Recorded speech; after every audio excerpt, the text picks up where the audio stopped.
अस्सलाम वालेकुम dear student. आज हमने 11th क्लास की जो केमिस्ट्री है उसका chapter number 1 periodic table and periodic properties का लास्ट टॉपिक डिस्कस कर रहे हैं। ये 1.10 है, variation in oxidation number in oxides and chlorides. कि जो तीसरे पीरियड के ऑक्साइड्स और क्लोराइड्स होंगे इनमें जो ऑक्सीडेशन नंबर है वो किस तरीके से चेंज होगा, किस तरीके से बढ़ेगा, वो आज हमने डिस्कस करना है। तो सबसे पहले बेटा हम देखते हैं व्हाट इज ऑक्सीडेशन नंबर, क्या होगा। ऑक्सीडेशन नंबर से मुराद है कि oxidation number of an atom is a formal charge, ये एक रस्मी किस्म का, एक बाकायदा किस्म का जो चार्ज होगा on that atom in A molecule और आयन। किसी भी एटम के किसी भी मॉलिक्यूल के अंदर मौजूद जो एटम होगा उसके ऊपर जो चार्ज आ रहा होगा, या किसी आयनिक कंपाउंड के ऊपर जो चार्ज आ रहा होता है, फॉर्मल चार्ज आ रहा होता है, that is known as a oxidation number. Oxidation number का दूसरा नाम जो हम कॉमनली यूज करते हैं that is also known as a oxidation state. ये एमसीक्यूज आएगा कि ऑक्सीडेशन नंबर को दूसरा कौन सा नाम है, तो ऑक्सीडेशन स्टेट होगी। अब सबसे पहले हम देखते हैं कि आयनिक कंपाउंड के अंदर ऑक्सीडेशन नंबर ज्यादातर इस्तेमाल होता है, वो कैसे होगा। तो ऑक्सीडेशन नंबर जो होगा आयनिक कंपाउंड के अंदर, oxidation number is a charge which appear on an ion. कि ऑक्सीडेशन नंबर जो होता है वो एक चार्ज होगा जो किसी भी आयन के ऊपर अपेयर हो रहा होगा आयनिक कंपाउंड के अंदर, that is known as a oxidation number. For example जैसे सोडियम क्लोराइड है, सोडियम के ऊपर जो चार्ज है वो +1 है, क्लोराइड के ऊपर जो चार्ज है वो -1 है। तो इसलिए बेटा इस सोडियम के ऊपर जो आपके पास चार्ज होगा इसे हम इसका ऑक्सीडेशन स्टेट +1 कहेंगे, और क्लोराइड आयन की जो ऑक्सीडेशन स्टेट होगी वो -1 होगी। अब आपने इसकी एक्सप्लेनेशन की हेडिंग लगाएंगे तीसरी लाइन से। तो ये जो oxidation number of an element in third period के जो एलिमेंट के जो ऑक्सीडेशन नंबर होते हैं ऑक्साइड्स के अंदर या बेटा क्लोराइड्स के अंदर, corresponding to the number of electron take part in bonding. जितने इलेक्ट्रॉन बॉन्डिंग में हिस्सा ले रहे होते हैं वही बेटा उसकी ऑक्सीडेशन नंबर होगा। फॉर एग्जांपल जैसे ये जो सोडियम है इसका ताल्लुक पहले पीरियड से है, पहले ग्रुप से है, और ये जो होगा ये सिर्फ एक इलेक्ट्रॉन बॉन्डिंग के लिए यूज करता है, इसलिए इसकी ऑक्सीडेशन स्टेट बेटा 1 होती है। मैग्नीशियम जो होगा ये बॉन्डिंग के लिए 2 इलेक्ट्रॉन इस्तेमाल करेगा, इसकी ऑक्सीडेशन स्टेट बेटा 2 होती है। एल्यूमिनियम जो होता है ये 3 इलेक्ट्रॉन बॉन्डिंग पर्पस के लिए यूज करता है, तो इसकी ऑक्सीडेशन स्टेट बेटा 3 होगी। अब दूसरी बात यह है कि ये हमारे पास हमेशा पॉजिटिव में हो रही होगी। ये जो ग्रुप नंबर 3 के जितने भी एलिमेंट्स हैं, चाहे सोडियम है, मैग्नीशियम है, एल्यूमिनियम है, it is always positive because oxygen और क्लोरीन जो होते हैं ये मोर इलेक्ट्रोनेगेटिव होते हैं, और इनकी जो ऑक्सीडेशन स्टेट होती है वो हमेशा बेटा माइनस में होगी। इसलिए ग्रुप नंबर 3 के जितने भी एलिमेंट्स हैं, सोडियम है, मैग्नीशियम है, फास्फोरस है, सल्फर है, सबकी ऑक्सीडेशन स्टेट हमेशा पॉजिटिव के अंदर आ रही होगी। अब बड़ी काम की और इंपॉर्टेंट बात यह है, ये आपके पास एमसीक्यूज आएगा कि ऑक्सीडेशन नंबर जो होगा is the group number of an element reflecting to the number of valence electron. किसी भी ऑक्सीडेशन नंबर होगा क्या, जो भी बेटा एलिमेंट होगा इसके ग्रुप के अंदर जो वैलेंस इलेक्ट्रॉन पाए जाते हैं वही इसका ग्रुप नंबर होगा, वही इसकी बेटा ऑक्सीडेशन नंबर होगा।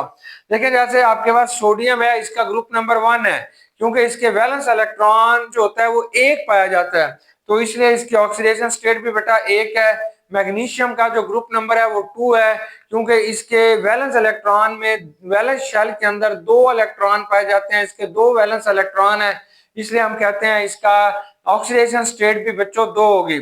एल्यूमिनियम जो होगा इसका ग्रुप नंबर 3 होता है क्योंकि इसके वैलेंस शेल के अंदर 3 इलेक्ट्रॉन पाए जाते हैं, 3 वैलेंस इलेक्ट्रॉन होते हैं, इसलिए इसकी ऑक्सीडेशन स्टेट भी बेटा हमारे पास 3 होगी। अब आपने एग्जांपल्स देनी है, जब आप इनके ऑक्साइड्स और क्लोराइड्स बनाएंगे तो इनकी ऑक्सीडेशन स्टेट बेटा वेरी होती जाएगी। अगर आप देखना चाहेंगे ऑक्साइड्स को बेटा हम देखेंगे तो यहाँ पे कम से कम ऑक्सीडेशन स्टेट जो होगी वो सोडियम की होगी, वो +1 होगी, और ज्यादा से ज्यादा ऑक्सीडेशन स्टेट जो होगी वो सल्फर की होगी और वो पॉजिटिव बेटा 6 होगी। अगर हम इसके क्लोराइड्स बनाते हैं तो क्लोराइड्स के अंदर जो कम से कम ऑक्सीडेशन स्टेट है वो सोडियम की है, +1 है, और ज्यादा से ज्यादा बेटा फास्फोरस की होगी, ये आपके पास +5 होगी। तो ये हमारे पास इनकी ना ऑक्सीडेशन स्टेट्स आ जाएंगे। अब सबसे पहले आपने ऑक्साइड्स में ऑक्सीडेशन स्टेट कैलकुलेट करते हैं या ऑक्सीडेशन नंबर कैलकुलेट करते हैं और फिर बेटा हमने क्लोराइड्स के अंदर।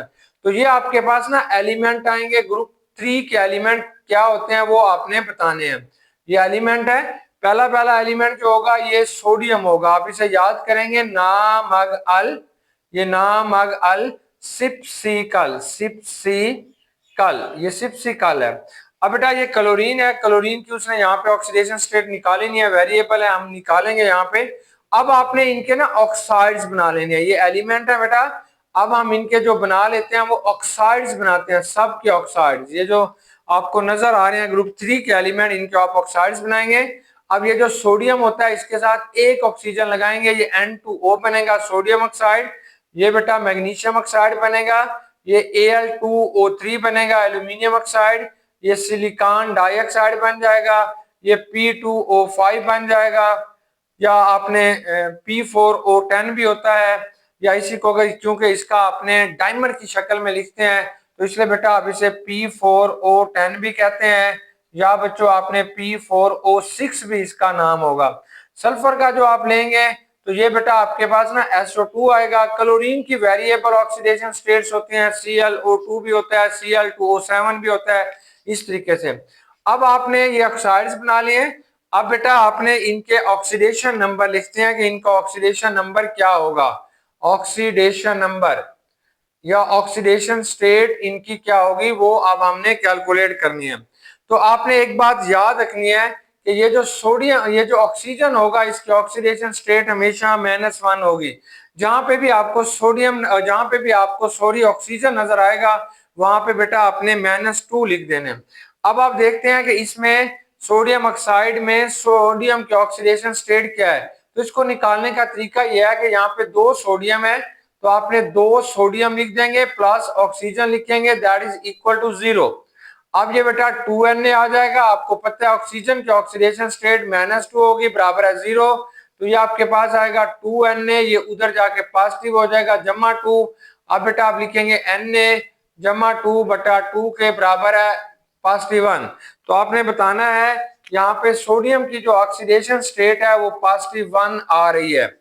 अब बेटा आपने मैग्नीशियम की निकालिएगा, ये लिखेंगे मैग्नीशियम प्लस ऑक्सीजन बराबर है 0 के। ऑक्सीजन की ऑक्सीडेशन स्टेट अभी हमने बात किया -2 होगी, तो उधर जाके ये हमारे पास +2 आ जाएगी। तो आपने बताना है कि ये जो मैग्नीशियम है इसकी ऑक्सीडेशन स्टेट बेटा +2 आएगी। अब हमने एल्यूमिनियम ऑक्साइड की निकालें, Al2O3 की निकालते हैं। तो यहाँ पे क्योंकि 2OL है और ये जमा 3 ऑक्सीजन है और एक ऑक्सीजन की -2 है, बराबर है 0 के, तो ये बेटा आएगा 2Al -6 के बराबर है 0 के। ये Al बराबर है 6 बटा 2 के जमा 3। तो यहाँ पे जो एल्यूमिनियम है इसकी जो बेटा आपके पास ऑक्सीडेशन स्टेट आएगी वो जमा 3 आएगी। अब आपने जो ऑक्सीडेशन स्टेट निकालनी है वो सिलिकॉन की निकालिए, यहाँ पे सिलिकॉन लिखेंगे, यहाँ पे 2 ऑक्सीजन है बराबर है 0 के। एक ऑक्सीजन की ऑक्सीडेशन स्टेट -2 होती है, ये इज इक्वल टू 0 के, ये -4 हो जाएगा, उधर जाके जमा 4। तो सिलिकॉन की जो ऑक्सीडेशन स्टेट होगी वो बेटा +4 होगी। अब आपने P4O10 की निकाली है, तो इसको कैसे लिखोगे, यहाँ पे लिखोगे 4P + 10 -2 के बराबर है 0 के। -2 जो हो जाएगा ये 20 हो जाएगा, -20 के 20 के इज इक्वल टू 4P के, 4P इज इक्वल टू 20 के, P इज इक्वल टू +5 के। तो यहाँ पे आपके पास +5 ऑक्सीडेशन स्टेट आएगी। अब ये जो सल्फर होगा ये 2 तरीकों से पाया जाता है, SO3 की शक्ल में भी बेटा, SO2 की शक्ल में भी। अगर SO2 में आप देखोगे तो ये सल्फर होगा, ये O2 है बराबर 0 के, सल्फर ये 2 है जमा 2 इंटू -2 बराबर है 0 के। तो यहाँ पे सल्फर की ऑक्सीडेशन स्टेट +4 आएगी।